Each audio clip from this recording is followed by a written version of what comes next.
Contohnya kayak sakit kemo kan sudah memberikan bukti bahwa ketika kita nggak mampu sekalipun, dohir kita tenger-tenger sekalipun, itu tetap bisa dekat dengan Allah. Nah, yang dekat itu dohirnya. Dohirnya merdenger-denger kok. Berarti yang rasa dekat itu ada di batinnya, ada di hatinya. Nah, dari situlah makanya ada wali macam-macam. Wali nek jenengan tahu ziarah wali songo nika, enek Mbah Soleh, enek Mbah Bolong Son Haji. Konon kedua orang itu bukan orang yang ahli ibadah, bukan orang yang ngalim pinter. Mbah Soleh konon tukang ngisi jeding karo tukang nyapu masjid dan pondok Mbah Sunan Ampel. Kancane padha ndres, kancane padha salat, kancane padha tahajud. Mbah Soleh nimbo jangan biyen, nimbo padasan tempat wudunya, jedingnya Kanjeng Sunan penuhi, jedingnya untuk para santri penuhi. Habis itu nyapu sampai subuh, kancane padha tahajud, padha zikir. Itu yang membuat dia jadi wali, makome sampai anak songo. Itu bukan dohir nyapu dan ngisi jeding, tapi apa coba? Ketulusannya dia di dalam mengabdi kepada Kanjeng Sunan Ampel dan kepada teman-temannya, melayani temannya itu tadi. Allah memandang amal itu ikhlas sekali sampai dinikmati. Bahkan ada yang menjabarkan, karena Mbah Soleh itu sadar kalau saya beribadah zikir seperti mereka atau baca-baca seperti mereka, ibadah saya itu kurang sempurna atau kurang apik lah caranya. Mbak wacane kurang apik, mbak anune kurang apik, kurang sempurna, kurang anu lah. Terus kemudian dia beramal apa mau nyapu dan ngisi jeding sing genah-genah enak iki aku sempurna iki. Jedinge kebek tenan, sing tak sapursi tenan. Lena aku sholat, patekahku ora teteh. Ada yang menafsiri seperti itu. Sehingga pekerjaan seperti itu akhirnya menghasilkan hati yang tulus. Sedangkan ketika zikir atau sholat, itu hatinya malah tidak bisa tulus. Engko terus ditiru. Aku ora iso tulus kok, rasa zikir. Saja pede men kalau kamu selain zikir itu bisa pengakuan seperti itu juga sombong sekali. Aku tekan nyapu wae lah. Kejujuran hati tergantung. Kejujuran hati kita. Nah, lantaran ketulusan itulah yang menjadikan jadi wali, bukan jenis amal dohirnya. Nah, sampai anak juga jadi wali gara-gara dia mau istri bertahun-tahun duwe istri cerewet, cerewet, nyamuan, sabar. Dan kita ketelician apa nih kau? Ben balik engkau golek kayu bakar dikancani macan. Ben balik dikancani dipinggulke karo macan kayu bakare. Ternyata kui mau kanggo meringankan beban si wali tersebut yang dia diangkat jadi wali gara-gara punya istri. Suatu saat balik kui wis ora dikancani macan. Meneh dipanggul dhewe. Kuwi bisa keringetan. Ternyata istrinya sudah ganti. Sudah tidak yang dulu lagi. Istri yang ini sangat solehah sekali. Akhirnya macan yang biasa menolong tidak lagi menolongnya. Mengapa tidak menolongnya? Karena hatinya sudah punya istri yang manut. Berarti wis ora dadi wali meneh ya. Oh, nek ngono pilih istri cerewet ya. Ngawur. Nyuwun sewu. Cita-cita jadi wali itu juga tidak benar. Karena yang berhak menjadikan wali, mengangkat sebagai kekasih adalah Gusti Allah, bukan dari pihak kita. Adapun awake dhewe bereksen sedemikian rupa supaya diterima jadi kekasihnya, ya silahkan. Tapi jangan ngudok-ngudok nih seperti orang yang jatuh cinta tapi memaksa. Ayo, bener kok salah? Ya salah. Ya, karena sang punya cinta sejati itu aslinya Gusti Allah. Kalau Allah pengen menjadikan kita kekasihnya, insya Allah ya dituntun ke Gusti Allah dalam arti amal kita diberi hidayah, diberi petunjuk, batin kita diantarkan oleh Allah menuju ke arah hal-hal tersebut. Nek pancen ora, ya saya dijauhkan. Pun niku. Selanjutnya tentang keramatnya. Apakah wali itu pasti punya keramat? Wal karamatu wa dhuhurul karamati 'alal auliya jaizun aklan wa waqi'un naklan. Karamah-karamat atau karomah waliullah itu boleh, bukan kok harus. Boleh terjadi baik secara akal maupun secara dalil. Secara akal, ya kabeh-kabeh nek wis tergantung Gusti Allah. Di hadis qudsi itu apa itu? Barang siapa yang mendekat kepadaku dengan kefarduan maka aku mencintainya apa piye wa alam lah lali kula. Tapi barang siapa mendekat kepadaku dengan amal-amal sunnah maka matanya menjadi mataku, tangannya menjadi tanganku, kakinya menjadi kakiku. Wah, itu sebagian ulama menafsirinya bahwasanya mengapa wali punya karomah? Karena yang bergerak dan yang berbuat adalah langsung Gusti Allah. Ya kabeh sangka Gusti Allah sih. Tapi intinya adalah kuasa Allah. Karena pengertian karomah itu kan amrun khariqun lil adah, ghairu makrunin bid'ah wan nubuwah.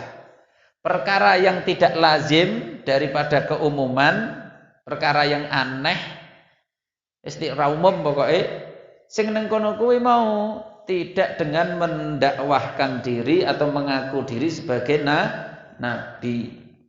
Juga dia keluar dari hamba yang saleh, hamba yang takwa, bukan hamba-hamba yang nyeleneh. Bagi wali kae, lha ora tau salat ngono kok. Lho, salate nang anu langit, salate nang Mekah ae. Nanti dulu nek aku. Karena ciri-ciri sing jenenge karomah wali itu harus juga dipandang secara umum sebagai orang soleh. Orang soleh itu bukan zahir loh, sekali lagi. Kamu misalnya sekedar tukang sapu tapi akhlaknya baik, ini loh wong apik. Wong apik.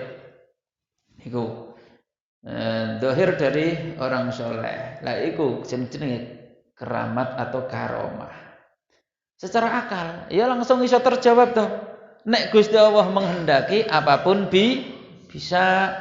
Nek secara Al-Qur'an tambah gena. Nika wayah Nabi Sulaiman. Nabi Sulaiman karo Ratu Bilqis ketika pengen menyuruh memindahkan singgasana Bilqis, Ifrit berkata kan, "Saya siap untuk memindahkan sebelum engkau berdiri dari singgasanamu, wahai Nabi Sulaiman." Jin Ifrit. Ada seseorang wali wali yang berkata, "Ana atihi qabla ayyartadda ilaika tarfuk." Saya akan mendatangkan singgasananya Bilqis, wahai Nabi, sebelum engkau berkedip. Weh, luweh menang iki. Sak kedepan lah intine. Lap langsung datang singgasananya Bilqis tadi.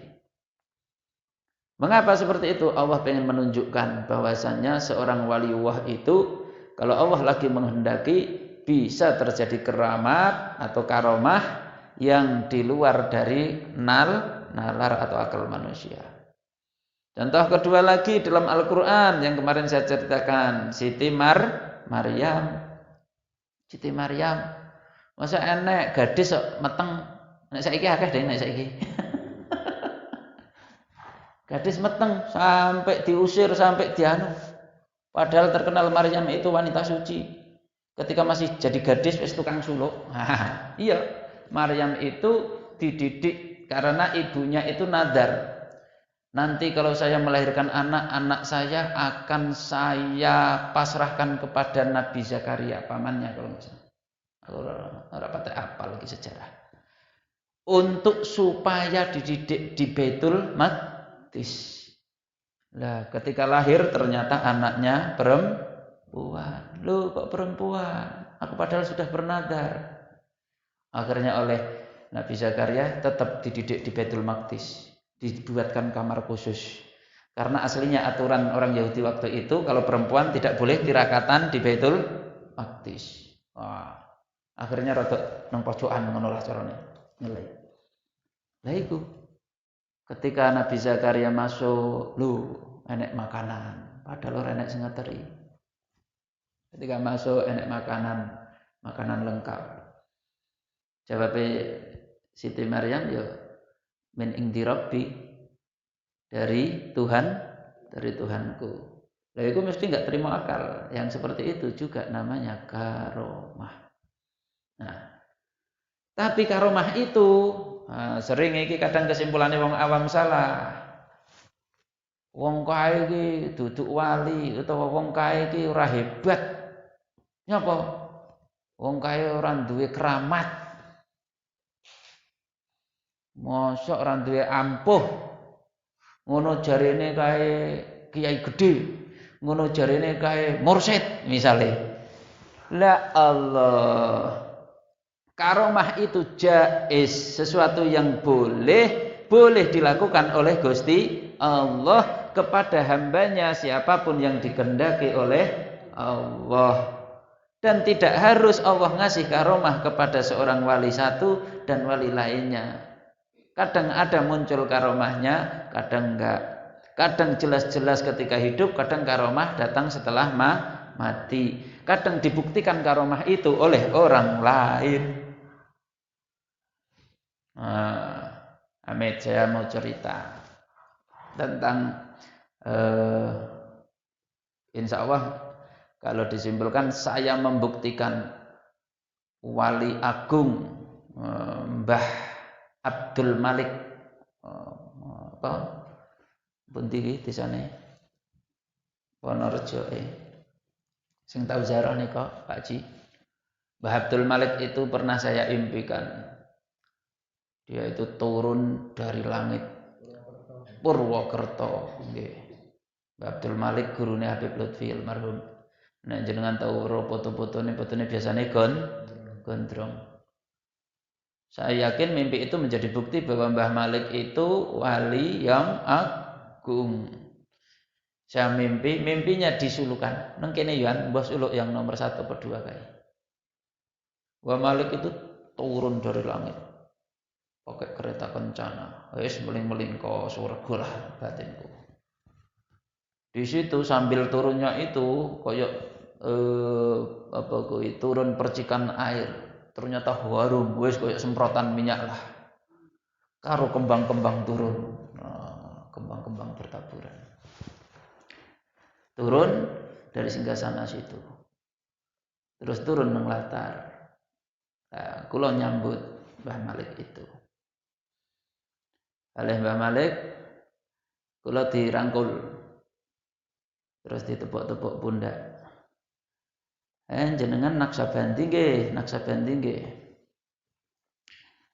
Niku, pun singkat cerita semono wae.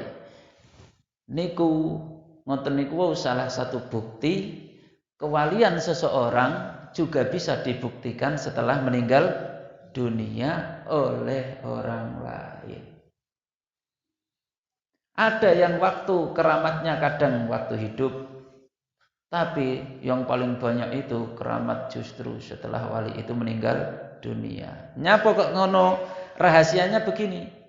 Kalau Allah pengen menjaga seorang wali itu tetap wali, dijaga terus supaya hatinya enggak rusak, itu justru banyak wali yang dimasturkan, wali yang disembunyikan.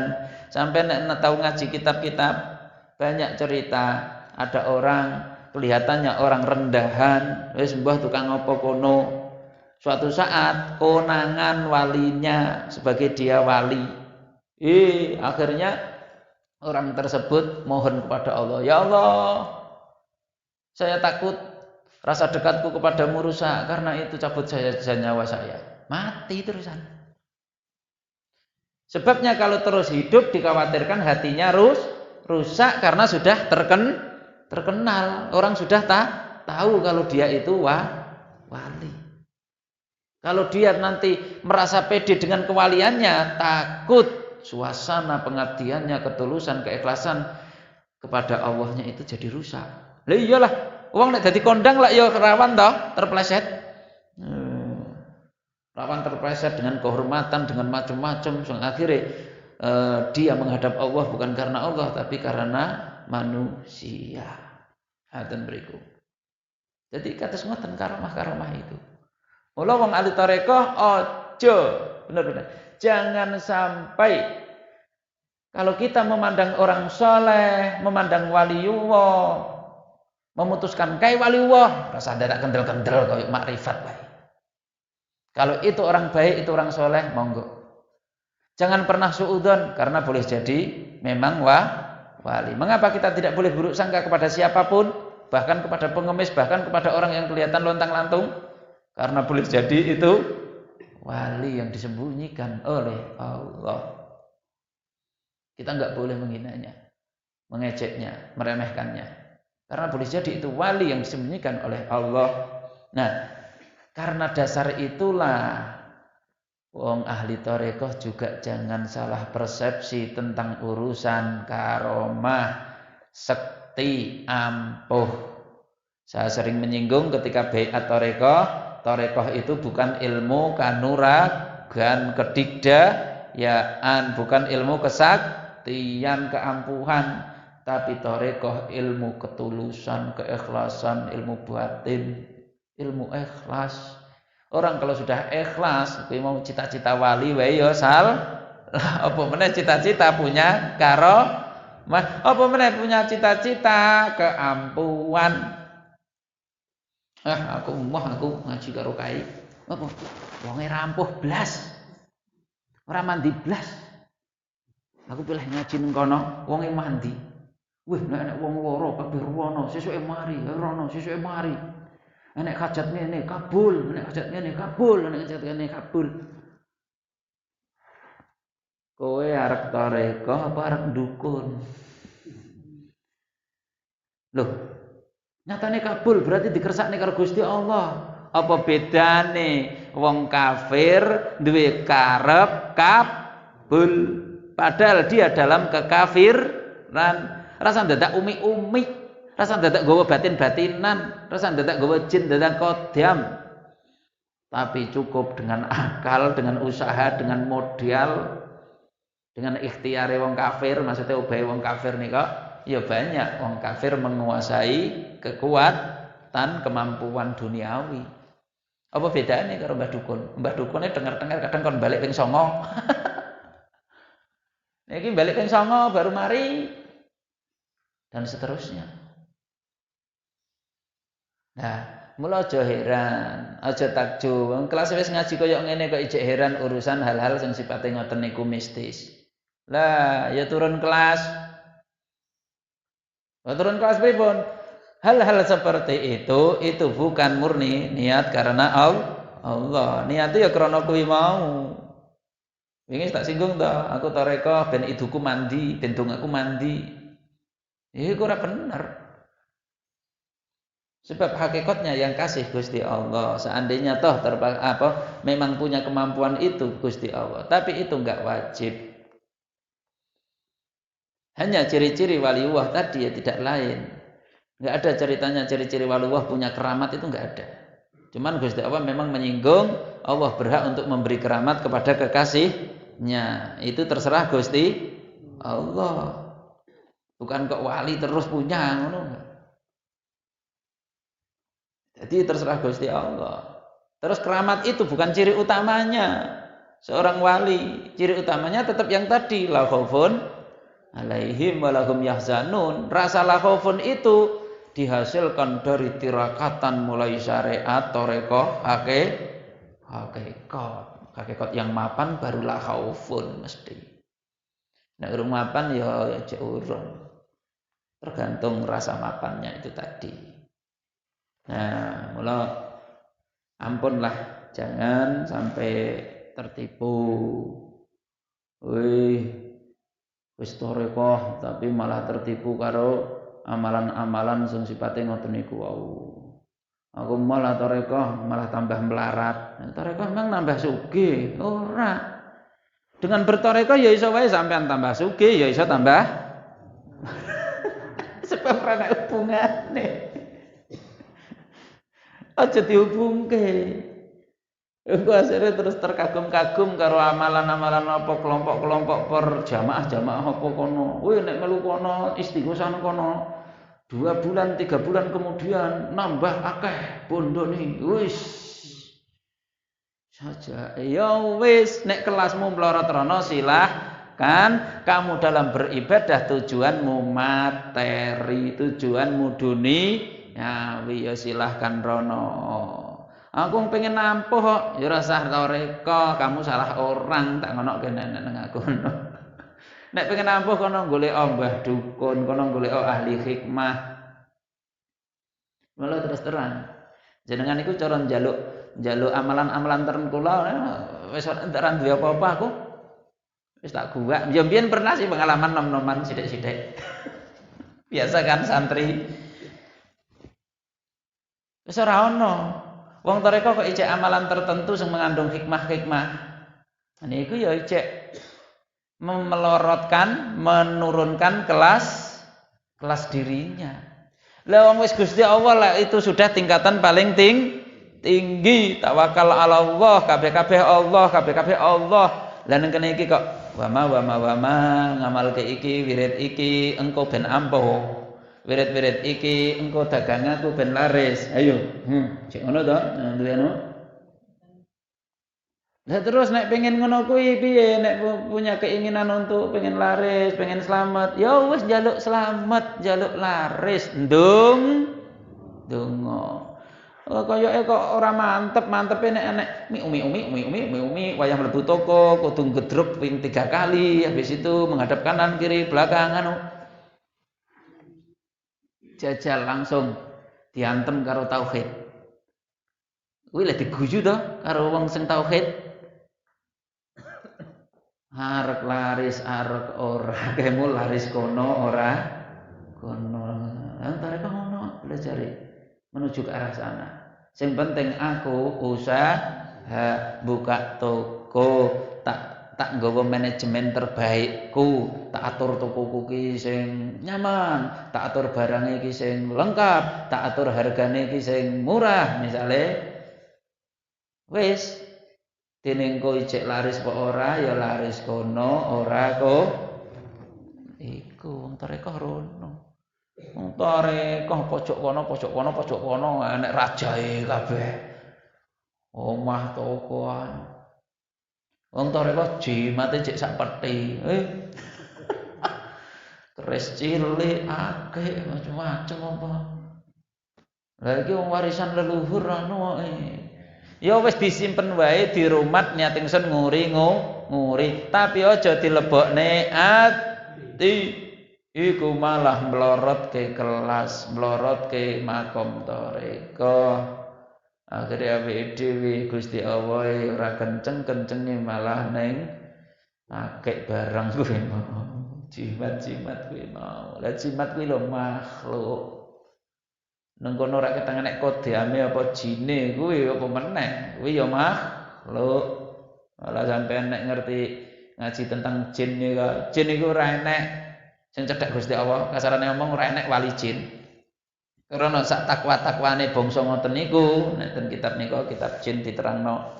Iku tetep kiyambake iku kalah karo ketakwaane menungso. Sebab barang ngono kuwi jenenge jin sing mukmin kan asline juga iblis sing ibadah. Mula disebut jin. Sehingga aroma iblisnya ya cek kuat. Sehingga ketika menghadap Gusti Allah, jin kan nggih suruh ibadah toh, kan mukallaf juga wa ma khalaqtul jinna wal insa illa liya'budun. Iku enggak iso kenceng.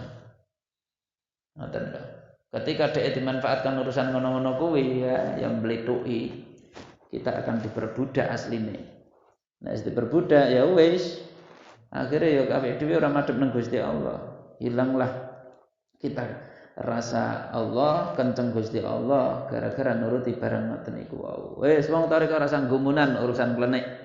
Rasa gumunan urusan ampuh. Kono anak kiai ampuh, kono anak sahebat, kono anak seorang iso ngene kuwi iki berarti karomah kuwi nanti dulu. Wong sulapan saiki akeh. Berapa banyak biyen sing sampai kondang sapa kae Dimas karo Kanjeng Dimas pengikute sak Indonesia. Iso ngentokne duit saka mburi. Berbulan-bulan.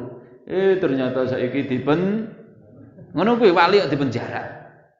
Dalam arti wali penjara karena terlibat pembunuhan apa-apa niku kasusnya. Wali iki ya takwa, wis to. Takwa ra iso ngukur dhahire. Yes dhahire sae genah. Terus ngajak marang Gusti Allah, bukan ngajak kepada keduniawian. Wis kuwi tok. Sampeyan kenceng nek wong ngajak nang Gusti Allah, bukan ngajak kepada keduniawian. Wong kok ngajak keduniawian, ampuhe kaya apa? Wis to. Iku dak nek wali. Ngajak keduniawian ki misale sawakmu ne ben sugih, ngene ben dihormati, ngene ben iku kabeh keduniawian. Tapi nek awakmu ben iso dadi ati sing ikhlas, ben iso imane tambah kuat, ben iso madhep nang Gusti Allah tambah tulus, ben iso serawungane tambah dadi wong sae. Ora nek nyinggung tentang dihormati lah, wibawa lah, duitnya tambah akeh lah, tambah sugih lah dan lain sebagainya. Niku cirine insyaallah. Bedane kuwi mau misale padha-padha mistis, sing siji ngajak ikhlas, sing siji kepada mistis, kepada hal-hal kesaktian lah dan lain sebagainya. Nek wali mesti ngajak takwa marang Gusti, ngajak marang Gusti Allah. Mula benang merahnya pemisahnya di situ. Ada orang sehebat apapun jangan gumun. Didhawuhke dalam kitab suci, kalau kamu melihat orang bisa terbang di awang-awang di langit, bisa berjalan di atas air, tapi kamu melihat lakunya tidak takwa, maka jangan percaya secuil pun. Karena ciri-ciri orang waliullah itu pasti takwa. Secara zahir ya sebatas kita melihat kayak wong apik. Tentu ora didelok pekerjaane utawa statusnya. Karena tadi sudah dikatakan banyak wali mastur, wali yang tertutupi. Kalau wali semisal Syekh Bauddin, Syekh Abdul Qadir itu namanya wali masyhur, wali kondang. Tapi wali yang ditutupi, walah umbruan. Bahkan sampai mati enggak konangan. Akeh. Jangankan wali, nabi saja oleh Allah yang diceritakan dalam Al-Qur'an cuman sedikit. Yang tidak diceritakan ratusan ribuan.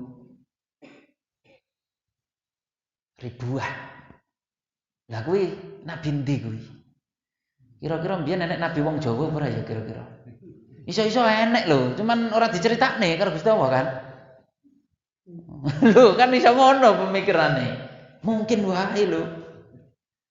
Tapi cirinya tentu setiap nabi itu mengajak kepada tauhid, menyembah Allah. Seandainya nek jaman purba kalamian nek wong ngajak nyembah pangeran sing jenenge Allah utawa siji, iso nabi lho.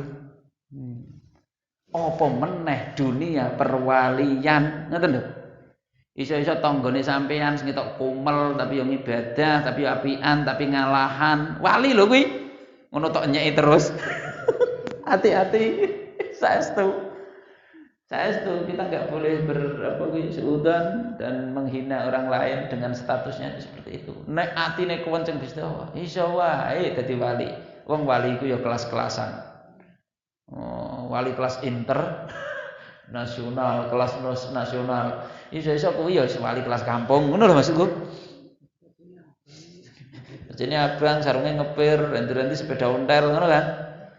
Ya, tapi ya juga enggak boleh. Iku wali, no. Boleh jadi ya krana pancen melarat.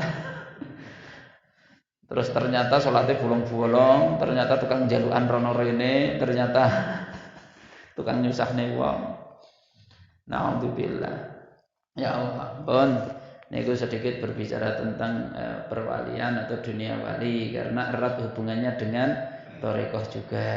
Karena kemarin ketika kita membahas tentang syariat, thariqah, hakikat, maka hakikat semakin mapan berarti semakin mapan juga rasa kewaliannya. Itu secara dohir, secara ciri. Adapun sejatinya yang mengangkat seorang itu wali atau enggak ya tetap Gusti Allah. Makanya itu tadi la ya'riful wali ilal wali. Awake dhewe aja entengan ngomong kae wali gara-gara merul ampuh, gara-gara ampun. Wis pokoke ora usah dadak ngeklaim wong kae wali kae ora. Sing penting awake dhewe berbaik sangka ngoten wae. Oh kae wong saleh. Oh kae wong apik ngoten. Dalam hati kita berbicara seperti itu supaya kita tidak kesalahan dalam bersikap dan bertindak. Karena ya banyak sekali hal-hal yang sifatnya pandangan mata kita menipu tapi hatinya aslinya kita enggak tahu. Wallahu alam bisawab. Mugi manfaat berkah kula panjenengan sedaya. Amin ya rabbal alamin.